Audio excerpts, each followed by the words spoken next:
How's it going, guys? Greetings, my most excellent viewers.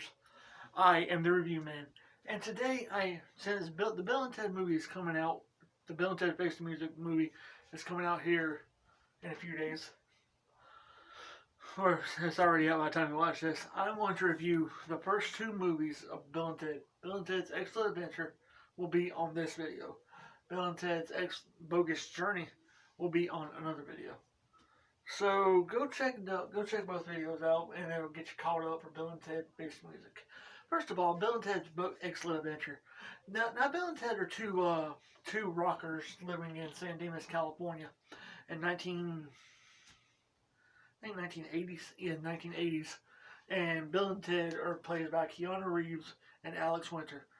Now, there are two dudes that have a band, the Wild Stallions, and they're pretty much trying to get their video. They're pretty much trying to get their band up, but they say we can't have this video if we don't have an endorsement by Eddie Van Halen. And so it's Bill S. Preston Esquire and Ted Theodore Logan. Now there's one kick in all this stuff. They gotta pass a history report. They're about to be they're flunking out. They're about to flunk out of school. Hang on, one second. They're about to flunk out of school, and then their band will never be. Let's see, their band will never be, because if they flunk out, Ted's dad is going to send him to a military academy, so they'll never have a band together then. Colonel Oates Military Academy in Alaska. So, this is going on. So, they got to do a history report, and the history report is to have different historical figures from different time periods give their view on San Dimas, California. That's pretty much what the listing in the thing is. So, what they do is they're trying to get an idea about how to get this report together, so they'll have something to pass. So what they do is they're outside of a Circle K, and Ted asked this one woman, "Excuse me, when did the Mongols rule China?" And the woman was like, "I don't know, I just work here." So what they do is they see, so they're trying to get this report together, because they really don't want to fail and be separated and never get a band. So what they do is they're just sitting at Circle K.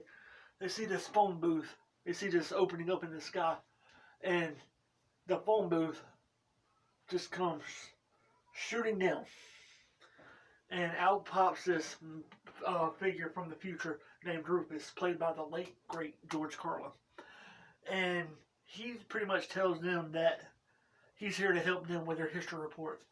She's like, "How?" And what? No way. Yes way. No way. So what they do is they're talking to Rufus. Rufus tells them that he's pretty much is here to help them. So what they do is they're talking with each other, and he says, "Bill." No, Bill's like, "Ted, you and I have witnessed many things, but nothing is as strange as this." And so what they do is they're still kind of not convinced, but then they see this other phone booth come down, and it's them from the future. And he's like, "Dudes, you guys are going to go through a most excellent adventure through history." And he's like, "Listen to this dude, Rufus. He knows what he's talking about." And so they're like, "If you guys are really us, what numbers are we thinking of?" 69, dudes. Whoa. So what they do is they go through, they're like, they get in the phone booth with Rufus, and Rufus pretty much takes them, pretty much explains like the circuits of time and all this other stuff. And he says, as long as you, what they do is the first time they go to is Austria, whenever Napoleon has invaded. and then whenever they're about to go, the blast from a cannon shoots Napoleon Bonaparte, shoots him into the what you call it, into the time circuits, and they're and so he's when they go back to Ted's house, Ted's like, now where are we, dude? Oh, it's my house. And so what they do is Ted Rufus tells them that no matter what they do, no matter where they go, that clock, the clock in San Dimas is always running. So they gotta pretty much go through time and get a bunch of historical figures. But before they do all that, they realize that Napoleon is with them. So he's like, Ted, it's Napoleon. Who? Short dead dude from a history review. Oh, okay. And so what they do is they leave Napoleon back in San Dimas, and Deacon is Ted's brother. He watches him. So they're off to get they're off to start their history report. What they do first is they go to go meet Billy the Kid, and then after they get Billy the Kid, save him, they go get Socrates in ancient Rome, and then after that they go to this they go to like this other room, and it's like the father of time or something. It's like the father of time, and he's like, it's you, and he's like, yeah, it's us. Who are we? Do you have anything to say? No, they don't say that yet. So anyway, they see that Bill and Ted are them, and Bill and Ted are supposed to be like the sabers of the future. And he's like, say something, dude. Be excellent to each other. Party on, dudes. And so what they do next is they go to Bill and Ted get back inside the phone booth. They go to what do they go to next? They go to like this ancient, like the castle times, and they meet these two. Princesses, and he's like, Ted, it's the princesses you told yourself about. So they meet the princesses, and they're about to save the princesses from this prearranged marriage because Bill and Ted both like the princesses. And then the father comes in and he's like, put them in the Iron Maiden. Iron Maiden? Excellent! Execute them. Bogus.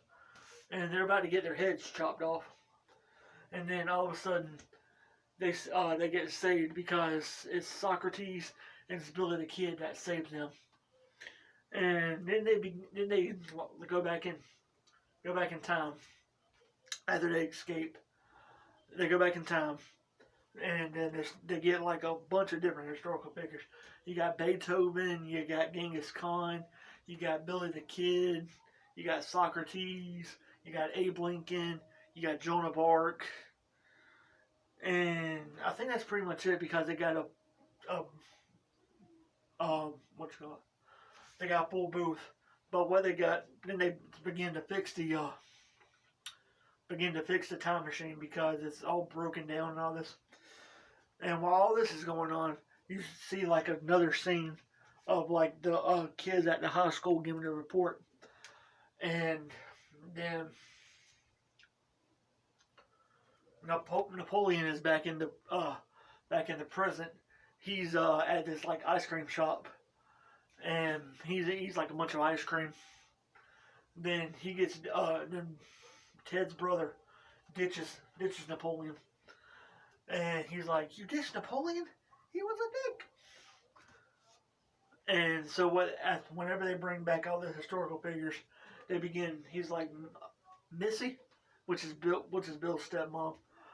He's like, Missy, can you take us someplace? Can you take us to the mall? And he's like, I told you once, Bill, no rides until you finish your chores. And so what they do is they decide to get like all the historical figures together to clean the house and do all this other stuff around the house and make the chores a little bit faster. So what? Then the next thing you see is them going into the mall and pretty much showing them. Oh yeah, we also got Sigmund Freud too. Sigmund Freud's character characters in this movie. But anyway, they go to the mall. They leave the characters, historical figures at the mall, and then they go to get Napoleon. And then that's when they found out that they got they that Deacon ditched Napoleon, and he was like, "You ditched Napoleon?" And like, if we were Napoleon trapped in St. Dimas, California, where would we go? Waterloo, which is actually a play on words for Waterloo, which Napoleon. Yeah. So anyway, then you see like Napoleon. He's having fun at the water park, which is one of the most funniest scenes in this entire movie. He's like going all over the place, and you see like him in his Austrian bathing suit. It's one of the funniest scenes, and he's pretty much going all over the place, just having fun.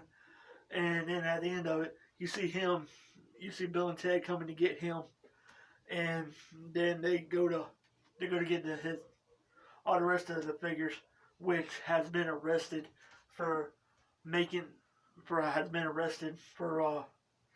at the mall for destroying the mall and all this other stuff. And so what they do is they decide to use the time machine to go back in time, make a plan. No, hang on. How do they do this? They decide they get to the police station, and they're like, they get like a fax from the future that's saying, Bill and Ted, everybody has been arrested and all this other stuff. And now they have to get a plan. They get a plan together to break everybody out and get all the historical figures out and get them to the auditorium to do the report. And Ted's dad's like, "Ted, what are you doing here?" And Ted's like, "Trash can. Remember? A trash can." That just means that they had to go back in time and set up the trash can and all that. Pretty much the whole time travel stuff. So anyway, they go on to the historical to get the report and all that ready. Go back in time, get everything set up, and then they give the report, which is a smashing success. You got, and they pretty much give like a oral report about different figures, about what Napoleon likes: water balloon, a water slide. Socrates said, "I love," is like San Dimas, and Ted has to interpret. Genghis Khan, he's like doing all these judo moves and everything. And then in the end, Bill and Ted, and the last person is Abe Lincoln, and he starts talking about how Bill and Ted are like two great friends, and they live by a motto which is true today, as it was true in Abe Lincoln's time: be excellent to each other, and party on, dudes. And then Bill and Ted are like, "No way." So they pass the report, and they pass the report, and then at the end of it, they're like, "Man, we passed our report, but we still don't have a way to make a triumphant video." And then all of a sudden, the phone booth reappears. It's Rufus. Rufus has come back, and he's like, "I want to congratulate you on your history report, and I got a surprise for you." He brings out the two princesses that they saved, and Rufus saved them just before they had to marry those royal ugly dudes. And he introduced them to like malls and credit cards and things like that, kind of get them to be like a normal 80s teenager type thing. So they finish up the movie with them two starting their band, and then the girls are get the drums and all the other instruments going. And then Rufus looks at the camera. They do get better. And so that was Bill and Ted's Excellent Adventure. Kind of a, it's kind of like a cheesy '80s movie type thing, but I enjoyed it.